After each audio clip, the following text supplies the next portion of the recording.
Okay, there we go, everybody. All right, one more second here.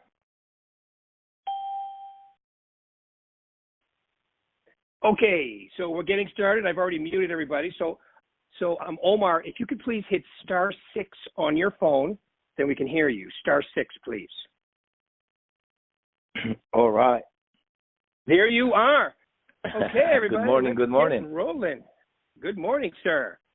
Okay, so ladies and gentlemen, we are very fortunate today from our Southwest office to be talking with Omar Lopez. Omar, tell them a little about yourself, please. How long you've been doing this?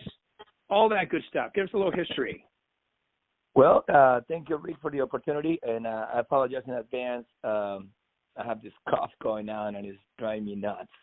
So I have a cough and an accent. Imagine that. So basically, I got licensed in 2004. It has been 16 amazing years of roller coaster. That's for sure. Always for the good. Always for the good. Always to be open to learning more. Even after 16 years, I'm still coachable. I started on residential. We had a TV show. We had a radio show.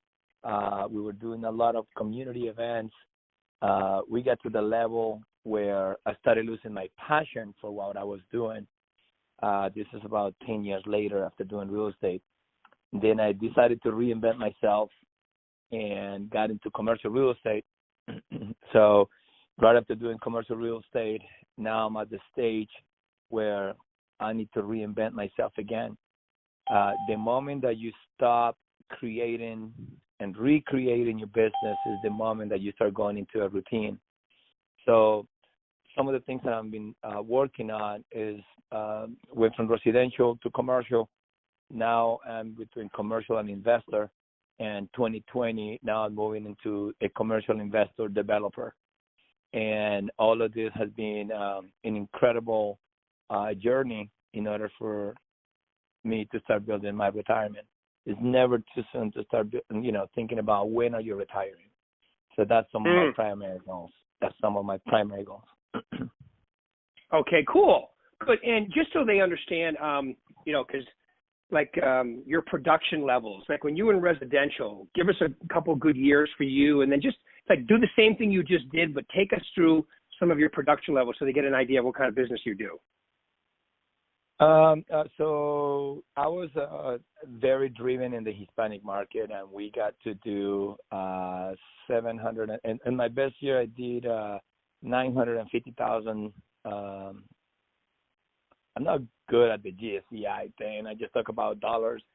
So we made about $950,000.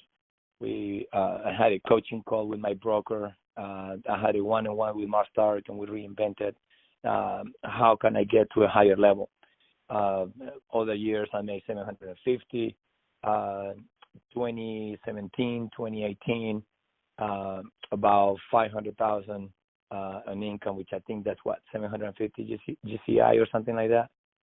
Right. I know I could have done better, but on the transition of doing my own investments and running through becoming a developer, of course you spend some time through that. So it can always be better, but that's a little bit of the trend that we've been doing. Nothing of this could be done by myself. I always had my team of people that were always there for me. When you work in a team and work as a team, make things a lot easier and allows you to be more productive, So that's something that's been amazing to work with Dr. Hathaway. Awesome. Yeah, and I know that you take coaching because you and I work together, and I know you and Mark work together a lot. As a matter of fact, I think it's interesting the way we met when you were the first person I met from this company, because I met you probably about 7 or 8 years before I actually came to the company in the elevator over there at Panorama, which was kind of interesting that we were neighbors, didn't even know it for the first few months. But anyway, okay. Yeah, I miss that place every once in a while. So, all right, so the other thing I would like you to mention to them, Omar, is obviously you're a very productive agent. You do things a little differently, like you said, residential and the commercial and investing and now even developing. But one of the things I've noticed about you, especially with your social media post, is how I think that you work on your mindset all the time. So tell us a little about that. Help them. You seem like a very positive, high energy person, and I think that has a lot to do with how productive you are. Would you agree? 100%. Your mind control your behavior. Your mind control what you want to accomplish. Your thoughts become things. There's so many phrases out there by great speakers that will allow you to come down to the same outcome on simple words. For many of you that don't know me, I'm from South America. I'm from Colombia, so I don't complicate the English. I just say it as it is. And it's very simple. It is about what your goals are. You need to set up a goal and work into it. And I know it sounds repeatedly. I know it sounds like everybody says the same. But some of the things I do is that I do declarations. I declare I want to do X, Y, Z. I declare that I'm going to accomplish this X, Y, Z. And sometimes you got to do the extra mile. Sometimes I'm in the office until 2 in the morning. Sometimes I just go on a trip and clear my mind, because there's nothing like resetting. If your mindset is not in the right place, it's going to hold you up not only in your production, on your workplace, but also in your relationships. It's all a circle. If you don't have a balance where you just work, which I of course, I went through that. I was guilty of working until 2 in the morning, getting up at 7 and not paying attention to my family. I mean, it was part of the trajectory to learn. And I now at my level, I mean, balance between work and personal. Most people say, well, you at work, separate your lifestyle. I don't believe that. I think that your lifestyle and work needs to be balanced. It's not just about work. It's not just about also just having fun. It's about having the right balance to make that happen, and having the right mindset, having a great mentor, having someone that does better than you is the key. You need to, the sphere of influence that you surround with is who you will become. So at this point, if you hang out with people that all they do is nagging, oh, the open house, nobody came in. Oh, my God, my offer got rejected. Oh, my God, all these things that are negative, that are not so income-producing activities either, comes to you, then guess what? You're putting that in your mind. But an example, true story, about last week, I got about a couple of deals in escrow, which is a chain of reaction on another bigger deal, and they went south. And I didn't make it a big deal. I didn't start going like, oh, my God, they fell off. No, I started focusing on, okay, who else can I bring this opportunity to? Who else can I work with that will take the advantage of this asset that we have in the market for sale? But I don't focus on negativity too much. I listen to great speakers, not all real estate. I listen to personal development as well. I listen Brené Brown, an example, great speaker about being vulnerable. Because in this business, if you really notice, some realtors take things so personal. And even in an email or a text or a phone call, they're already mad at you. I'm like, dude, I just called you to see if you have any offers on the table. Relax. Some people take transactions so personal.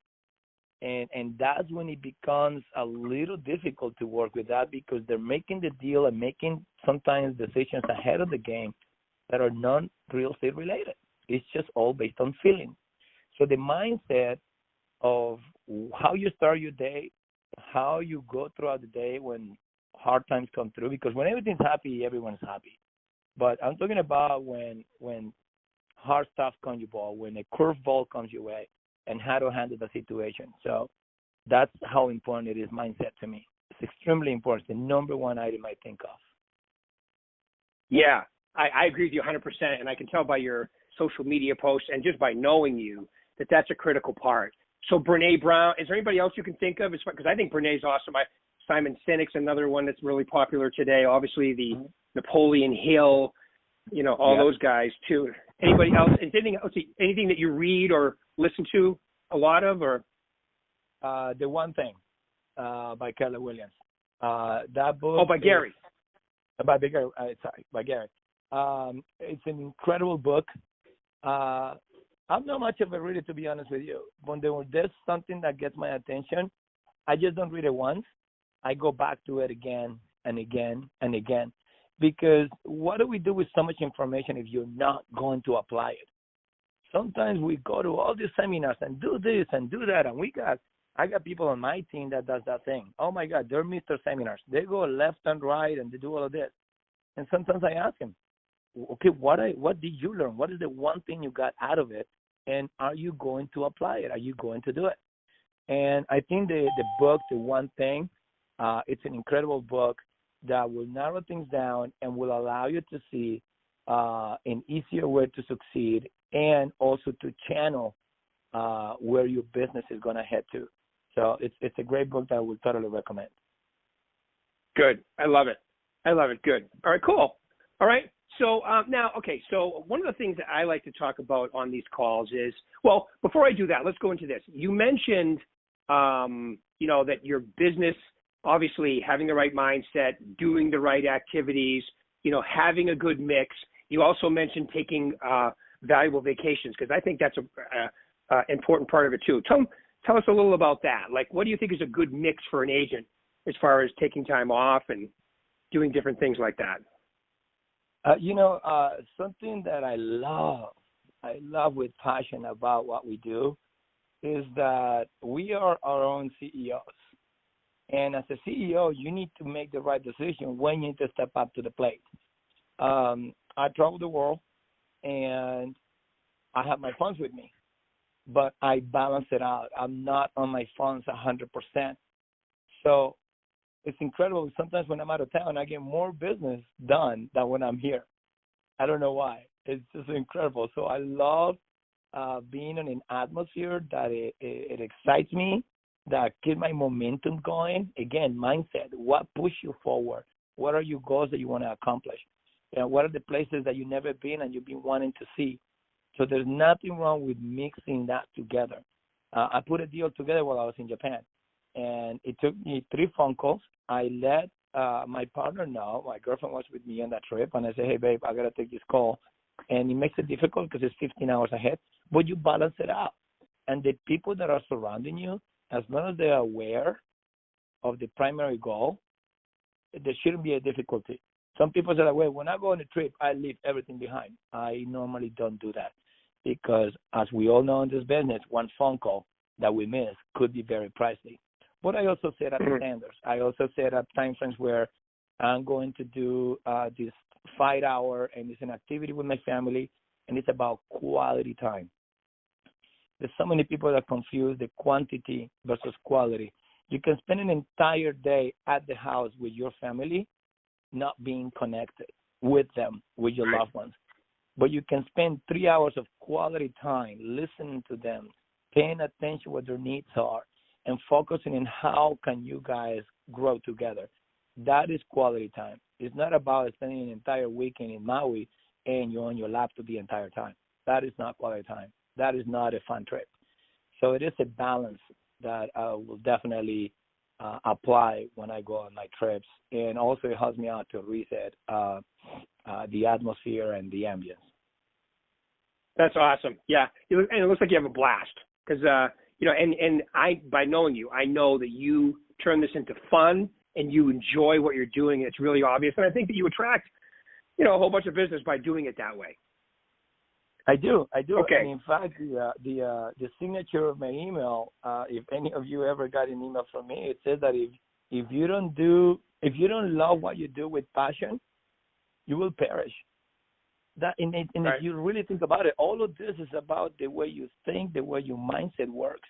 Because when you love something, there's not a business hours. When you love doing something, you don't feel tired. When you love something, you're excited to do so.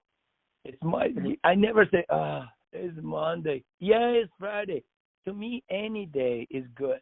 Again, I'm the own CEO of my own company. If I want to go on a trip on a Wednesday, I go on a trip on a Wednesday. I don't have to wait for Friday, Saturday, Sunday because I decided that. So it is important that, and sometimes people ask me, well, you working on a Sunday? Yeah, I work on a Sunday or Saturday or Monday or Tuesday or anytime. Whenever money hits my door, I'll answer. But there's a balance. When money comes a knocking, I answer. I love it. I will quote that. All right, cool. All right.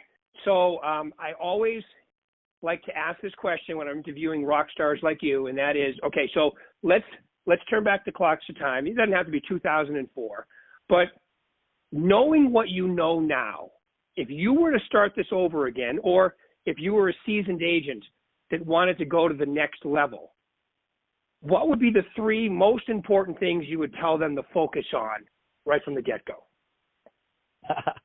I love that question. The number one thing that I wish I could do again was to put my database together.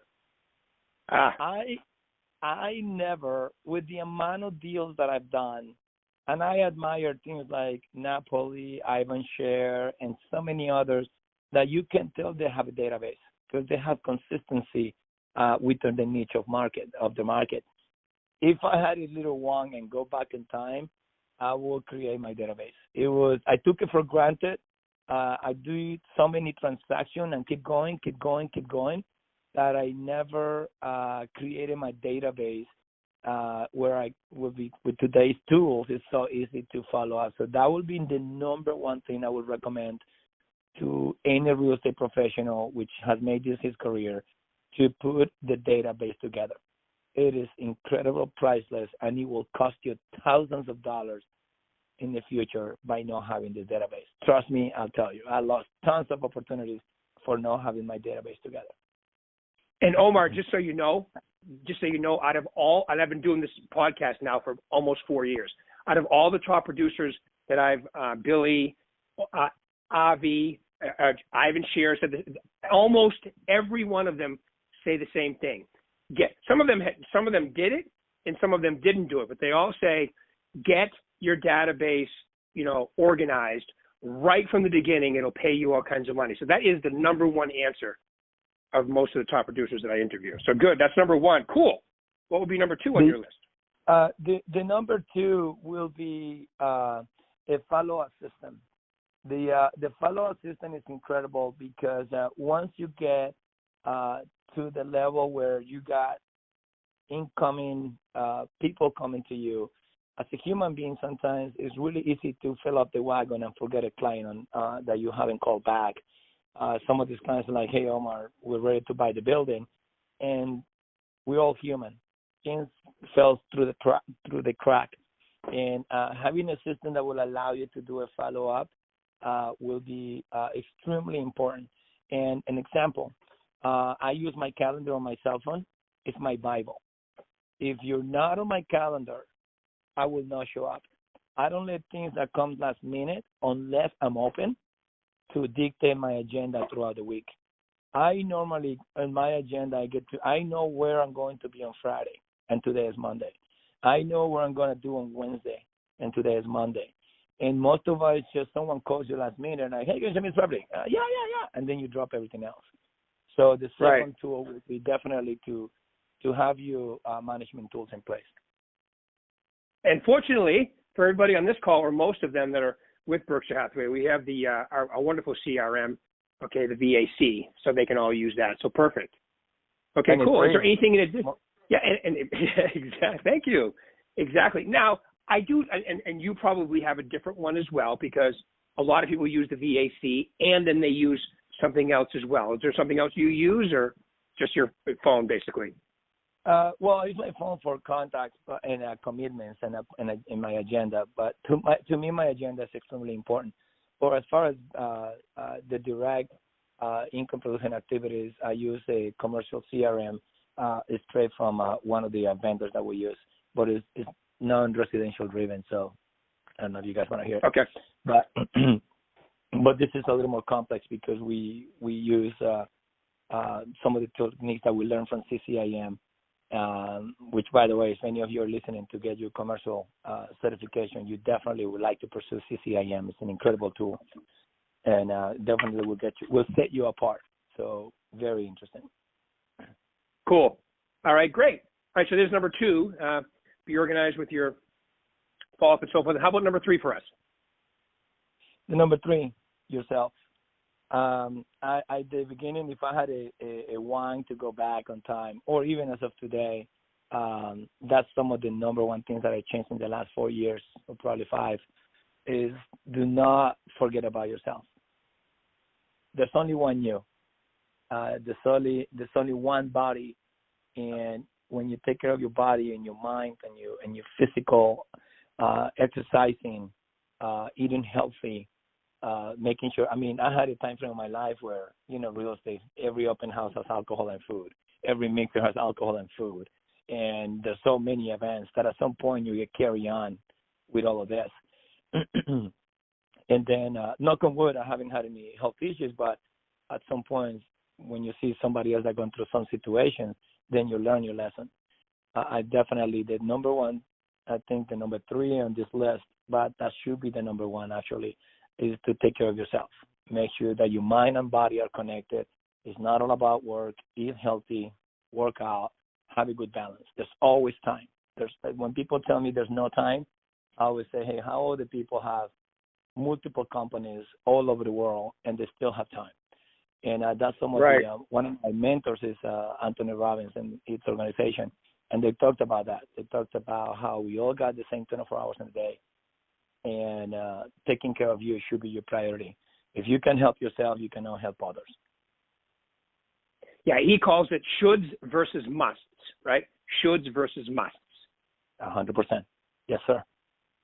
Yeah, and I love, the other saying too, which is if you're committed, see, there's a difference between being committed and interested.